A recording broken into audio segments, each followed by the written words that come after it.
오늘 하나님께서 우리에게 주신 말씀은 요한복음 11장 1절에서부터 16절 말씀입니다. 요한복음 11장 1절에서부터 16절 말씀 우리 다 함께 합독하겠습니다. 시작. 어떤 병자가 있으니 이는 마리아와 그 자매 마르다의 마을 베다니에 사는 나사로라. 이 마리아는 향유를 주께 붓고 머리털로 주의 발을 닦던 자요, 병든 나사로는 그의 오라버니더니라. 이에 그 누이들이 예수께 사람을 보내어 이르되 주여 보시옵소서, 사랑하시는 자가 병들었나이다 하니, 예수께서 들으시고 이르시되 이 병은 죽을 병이 아니라 하나님의 영광을 위함이요 하나님의 아들이 이로 말미암아 영광을 받게 하려 함이라 하시더라. 예수께서 본래 마르다와 그 동생과 나사로를 사랑하시더니 나사로가 병들었다 함을 들으시고 그 계시던 곳에 이틀을 더 유하시고 그 후에 제자들에게 이르시되 유대로 다시 가자 하시니, 제자들이 말하되 랍비여, 방금도 유대인들이 돌로 치려 하는데 또 그리로 가시려 하나이까? 예수께서 대답하시되 낮이 12시간이 아니냐? 사람이 낮에 다니면 이 세상의 빛을 봄으로 실족하지 아니하고 밤에 다니면 빛이 그 사람 안에 없는 고로 실족하느니라. 이 말씀을 하신 후에 또 이르시되 우리 친구 나사로가 잠들었도다. 그러나 내가 깨우러 가노라. 제자들이 이르되 주여, 잠들었으면 낫겠나이다 하더라. 예수는 그의 죽음을 가리켜 말씀하신 것이나 그들은 잠들어 쉬는 것을 가리켜 말씀하신 줄 생각하는지라. 이에 예수께서 밝히 이르시되 나사로가 죽었느니라. 내가 거기 있지 아니한 것을 너희를 위하여 기뻐하노니 이는 너희로 믿게 하려 함이라. 그러나 그에게로 가자 하시니 디도모라 하고도 하는 두도모가 다른 제자들에게 말하되 우리도 주와 함께 죽으러 가자 하니라. 아멘. 한국에서 사역을 했을 때에 일주일에 2번 화목은 신방은 사역을 하였습니다. 보통 교구 안에 있는 가정이나 새가족을 신방합니다. 특별한 경우 개업을 하는 곳이나 사업장에 들러 예배를 합니다. 그런데 전도사 시절 가장 힘들었던 곳이 바로 병원 사역이었습니다. 그때 당시 처음 사역을 시작할 때여서 무슨 말을 어떻게 해야 할지, 어떻게 위로를 해야 할지 쩔쩔맬 때가 있었습니다. 그런데 더 힘들었던 것은 바로 성도의 임종을 옆에서 지키거나 장례를 집례할 때였습니다. 병간호를 하는 가족을 위로하는 것과 비교할 수 없는 큰 슬픔을 당한 유가족을 위로하는 것과 또 함께 신앙생활을 했던 분을 이제는 더 이상 이 땅에서 함께하지 못한다라는 그 슬픔과 안타까움 때문에 아직까지도 잊을래야 잊을 수 없는 일이 되었습니다. 그러나 감사한 것은 죽음을 맞이한 성도의 죽음을 통해 하나님이 살아계시다라는 확신과 부활에 대한 소망을 그들을 통해 더욱 확신하게 되었습니다. 아마 세상 사람들은 새벽부터 죽음 이야기를 한다고 재수가 없다라고 할지 모르지만, 여러분, 성도의 죽음은 그 죽음조차 영광스러운 것입니다. 성도에게 죽음은 재수 없는 단어가 아니라 여러분, 영광스러운 부활과 영생을 위한 한 과정일 뿐입니다. 그것을 오늘 본문에서 이야기하고 있습니다. 이 땅에 육신을 입고 가장 낮은 곳에 가장 낮은 모습으로 오셔서 사람들의 무시와 조롱과 죽음의 위협 가운데 이 땅에 머리 둘 곳이 없었던 예수님께서 유일하게 편하게 쉴 수 있는 곳이 있었습니다. 그곳이 바로 베다니 나사로의 집입니다. 예수님께서 유월절을 지내려 예루살렘에 오실 때마다 친구 나사로와 마르다와 마리아의 집에 방문하셨습니다. 예수님께서는 그들을 사랑하셨습니다. 오늘 본문 3절에 나사로를 사랑하시는 자라 하셨고, 또 5절에 마르다와 그 동생과 나사로를 사랑하셨다라고 반복해서 말씀하고 있습니다. 그런데 안타깝게도 주님께서 사랑하시는 나사로가 병들었습니다. 아마 우리 중에 사랑하는 사람이나 사고를 당했거나 사랑하는 사람이 사고를 당했거나 생명이 위태로운 그러한 상태에 처했다라는 소식을 들으며 여러분, 하던 일을 멈추고 당장 달려갈 것입니다. 그런데 예수님께서는 나사로가 병이 들었다라는 소식을 들으시고 당장 달려가신 것이 아니라 이틀을 더 유하셨습니다. 4절에 그 이유에 대해 이 병은 죽을 병이 아니라 하나님의 영광을 위함이요 하나님의 아들이 이로 말미암아 영광을 받게 하려 함이라 라고 말씀합니다. 이 말씀이 오늘 본문의 핵심입니다. 요한복음 1장에서부터 예수님을 빛과 생명으로 묶어 표현하였습니다.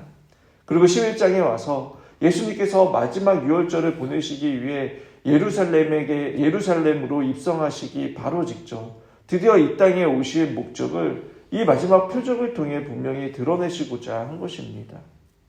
좀 더 이 구절을 살펴보면 요한복음에서 영광은 예수님의 죽으심을 가리킵니다. 그런데 아시다시피 영광과 죽음이라는 단어는 어울리는 단어가 아닙니다. 더욱이 당시 예수님께서 죽으셨던 그 십자가는 수치와 저주의 상징이며 가장 끔찍한 형벌이었습니다.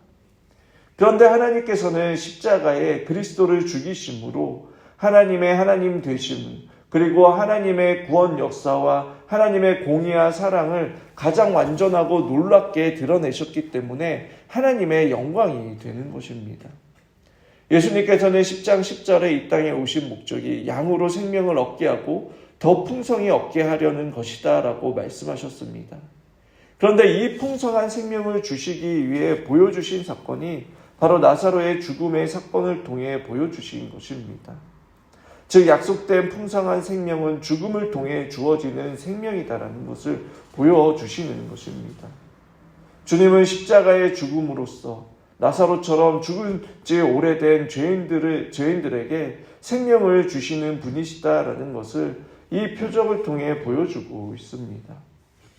나사로의 사건은 예수님의 십자가 죽으심을 가장 명확하게 보여주는 표적이고 바로 이것이 하나님의 영광을 위한 표적임을 보여주는 것입니다.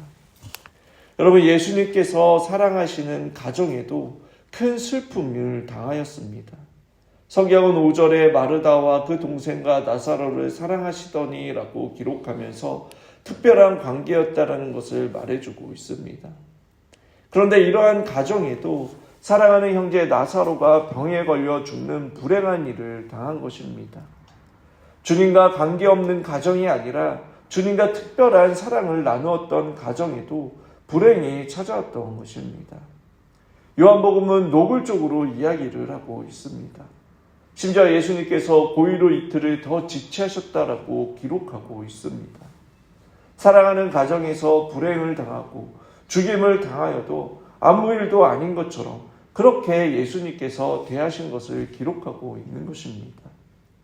예수님께서 이틀을 더 유하셨다라는 것은 주님께서 철저히 계획하시고 계산하셨다라는 것입니다.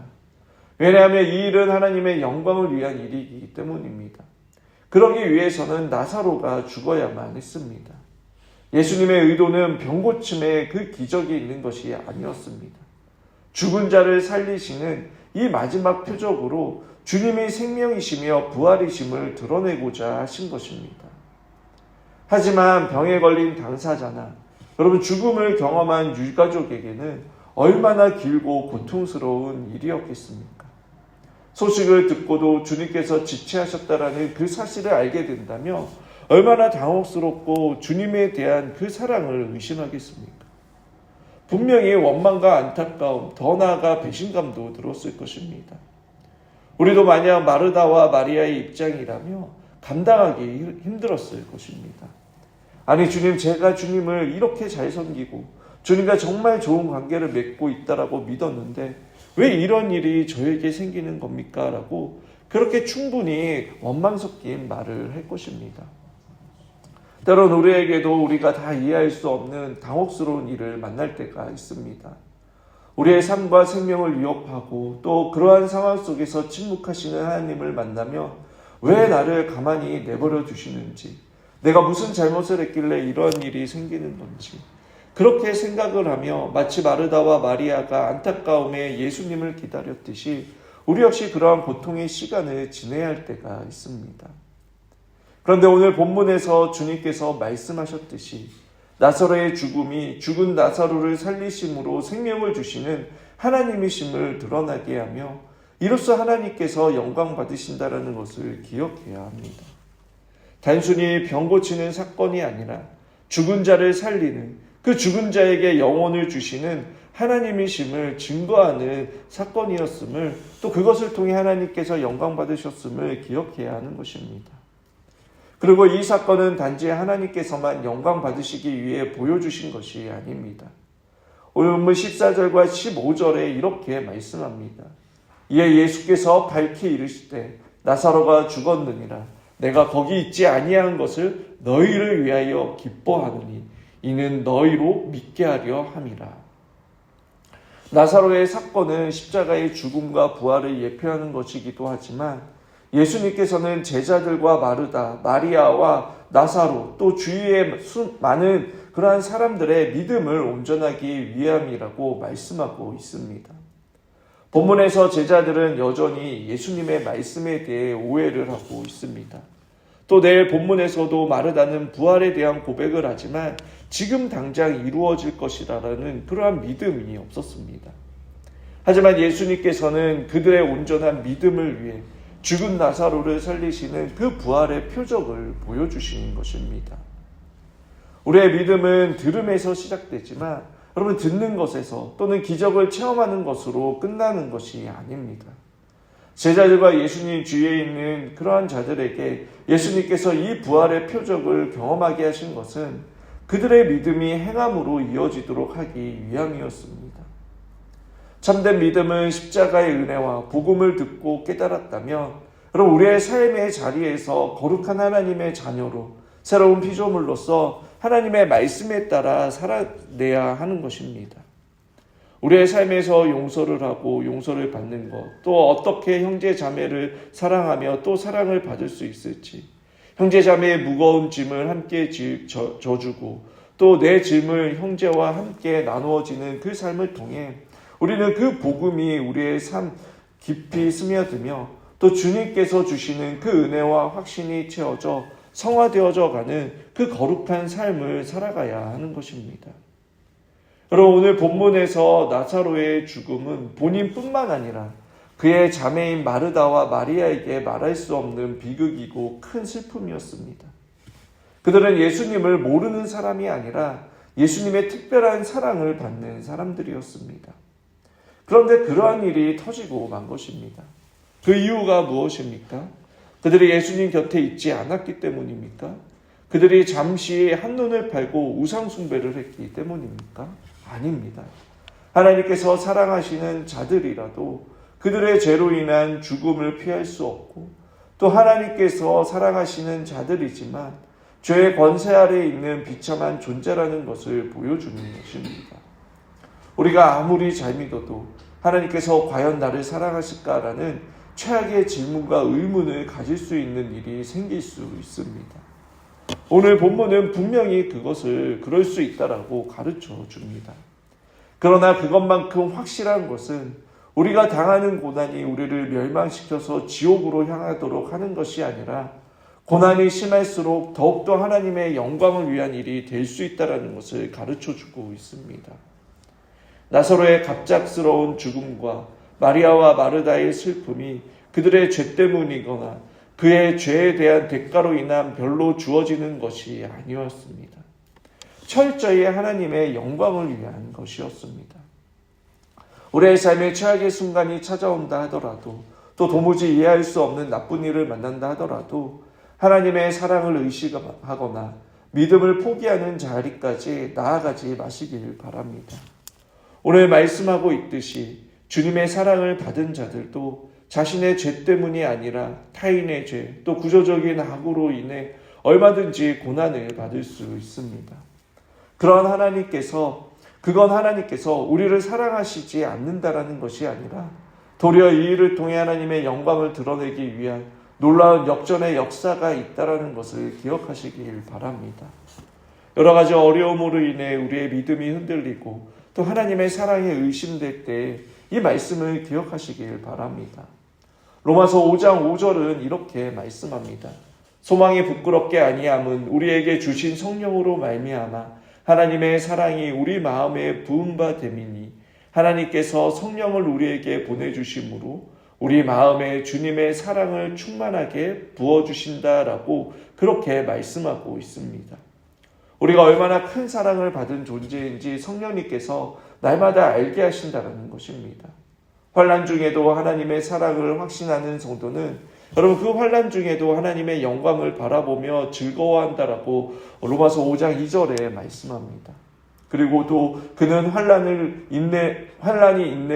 인내가 연단이 소망을 이루게 한 줄 알고 결코 절망에 빠져 주저앉거나 쉽게 포기하지 않는다라고 말씀하고 있습니다.